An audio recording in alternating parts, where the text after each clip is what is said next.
Mouse1 here. A couple of months back, I was hanging out with some friends of mine and we decided to mock up a board game based on the horror game series Five Nights at Freddy's, and the game was actually really fun, so I decided to make a more refined version of it. The basic premise of the game is that you draw a character card and that determines what animatronic you're playing as, and then given that character's traits and abilities, you have to move your way through the pizzeria to take out the poor night guard in the center with lights and sound alerts and cameras constantly trying to stop you, and the other players trying to sabotage your progress. We hadn't named the game when we first mocked it up, so I decided to take that honor and called it Five Nights as Freddy. Clever, huh? The first thing I did was to make the character cards. For the backs of the cards, I made a logo for the game based on the Fazbear Entertainment logo, but with the name of the game where the company name usually is. I then had to make card fronts for all the characters, and I don't know if you know this, but there are a lot of characters in FNAF, and each one required me to draw an icon for the character's head and write in all of their stats. The stats for each character are how many spaces they can move, whether they're affected by light or sound, and any extra abilities they might have. These extra abilities can include things like whether they can use vents, which act as shortcuts, whether they have extra lives, whether they can't be seen on cameras, and so on. Some characters such as Chica, Ballora, or Funtime Freddy can use minions, which can be moved instead of the player on any given turn and have extra abilities, such as being able to eliminate other players or take their items by landing on them. Based on how good a character is how many instances of that character are in the deck. So some basic characters like Freddy are quite common, but with characters with better stats and specials appearing less. That does mean that you might have multiple players playing as the same animatronic at any given time. Some animatronics also affect specific other animatronics. So Lefty can instantly eliminate the puppet, Ende can eliminate the Funtimes, and so on. Some animatronics have two different sets of stats, a base set and an alt set. Sometimes this is dependent on whether another character is in play. Sun and Moon are both more powerful if the other is in play, same for Scrap Baby, Molten Freddy, and Scrap Trap if at least one of the other two is present. I'm not going to go into detail on every animatronic because that would take all day, but as a rule I had the base animatronics, so Freddy, Foxy, Bonnie, Chica, and then different versions of them with the same base stats and then a twist. So Phantom animatronics are the same as the regular but are slightly faster and can't jump scare the night guard but pick up 3 items if they land on an item pickup space. Nightmares are the same as the regular but are guaranteed to successfully jump scare. Wizards can survive one failed jump scare attempt, and so on. Some of the really different characters are like Chipper, who auto kills any iteration of Freddy when in play because he was always meant to be the hero, and the most powerful card in the game, Chica's Magic Rainbow. Did I include every animatronic in all of FNAF?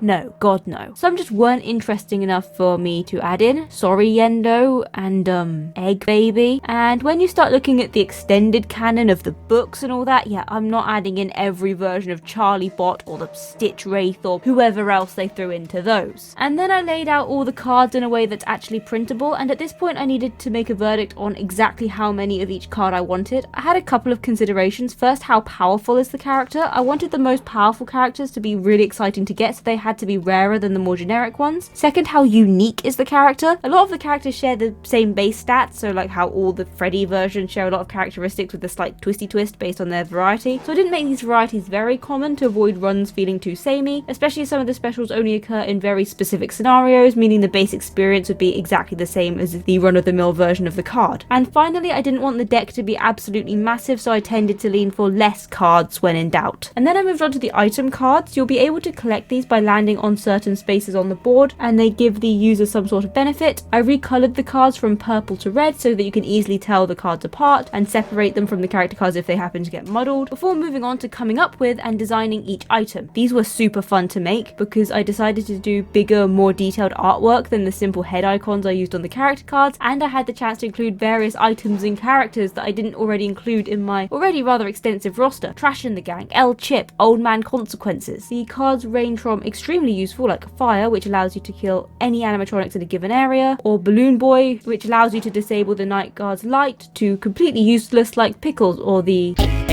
exotic butters, which do nothing at all. Often I would start with the effect that I wanted the card to have and then try to find some FNAF related thing that I could use to represent it, meaning that some are really quite obscure like Prize Ball and Mimic Ball, which are both moves in FNAF world. And I got these cards much like the character cards laid out in a more printable format, making sure that the card backs match the type of card they corresponded to. I then designed the board that you're moving around. I needed a central security guards room surrounded by 8 3x3 blocks. In each corner corner is a stage where you can start any given run from. I color coded the blocks to make it clear which tiles are in which, and blacked out some tiles to indicate that they are hidden from the cameras, and these are connected by corridors or vents which only certain animatronics can pass through. It took some trial and error to come up with a vent pattern that I liked. I wanted the vents to feel like a noteworthy benefit without it being unplayable to non-venting animatronics. I decorated the background with the black and white checkerboard pattern that I took from the walls of the Fazbear pizzerias, and I added in the sound and item spaces. The light cast by the security officer each turn, which direction he casts it in is determined by the odd or evenness of 2 consecutive dice rolls, so I needed to indicate which direction corresponds to each combination, and I added a security badge emblem into the security guard's office, and I split the board in 2 so that it can be easily printed onto A4 sheets of paper. The next thing I made were the counters. I decided to make it a 4-player game because any more than that and I feel like it just gets a bit crowded, and with 4 you can comfortably have 1 person on each side of the board. I themed the counters around Freddy, Foxy, Bonnie and Chica with a silhouette of their faces on each of the tokens, and I also needed to make counters for any minions that the player sends out. These are slightly smaller than the main player tokens, and instead of the character's face it's an item associated with the character, so Freddy's mic, Bonnie's guitar, Chica's cupcake and Foxy's hook. I thought that some nice packaging would really help tie the game together, so I made the net for a box for all the items to go into. It's themed around the infamous FNAF 4 locked box, although this one will of course not be locked, and in fact I replaced the locks with the game logo that I used on the backs of the character cards. It took me a while to arrange the pieces for most economical printing, but I think I got everything as compact as it could be. And while we're on the subject of packaging, I made 2 straps, one with the logo for the backs of the character cards and one with the one for the item cards. I'll use these to hold the cards together in the box just to make things a bit neater. The only thing I had left to make was a small how-to manual to go alongside the game. I left this until last because it has a contents page and I wanted to include some images of the items on the page. Each side of the pamphlet is split into 6, and the front, other than the aforementioned contents page, is dedicated to explaining the rules of the game. It's a pretty complex game, but I'm pretty sure I've covered everything, and let's be honest, the only people who are going to be playing this are the people who conceived it and thus are already familiar with the rules. Unless Scott actually wants to make this into a game, which